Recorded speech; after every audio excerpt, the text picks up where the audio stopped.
EDM festivals are made by neurodivergents for neurodivergents. Get cozy, sparkle ponies! This is a long one. Something crazy happened as I was developing this piece of content. It started out in darkness, but overwhelming gratitude snuck in through the back door and stole the show.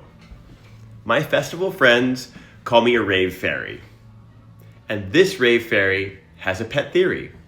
Everyone that goes to electronic music festivals has ADHD and is subconsciously trying to heal or reclaim a lost piece of themselves. And once they realize that it works, because it does, they're hooked. At least that's what happened to me. But it's not all butterflies and rainbows. Don't let the outfits fool you. There is a dark side as well. At my very first EDM festival, there was a woman in harm reduction who was having a full psychotic episode. She screamed at full volume for 3 hours, stopping only long enough to catch her breath. I left that festival swearing I'd never subject myself to that much insanity and noise again.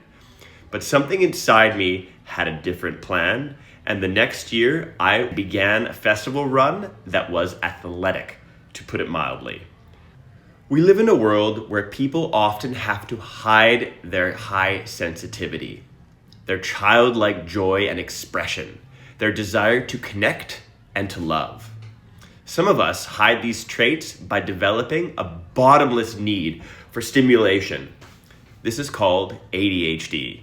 Gabor Mate talks about this in his incredible book, Scattered Minds. I found a workaround before I even knew the problem of being me had a diagnosis. Go to a specially curated remote location, set up your festival yurt, take drugs, put on the tightest tights and brightest sequins, or in my case, homemade gladiator armor, and search out the biggest banger or vibey groove with your favorite group of bedazzled, sleep-deprived beauties. And don't forget your electrolytes. That's EDM, baby. In the music festival environment, the unique personality traits of ADHD are disproportionately rewarded and celebrated. I knew this with absolute certainty. Oh baby, I was born for this. The pain and not enoughness I carried went deep. Through pure luck, I found I could override this programming with the right type of intensity. And an EDM festival is an absolute nervous system stampede.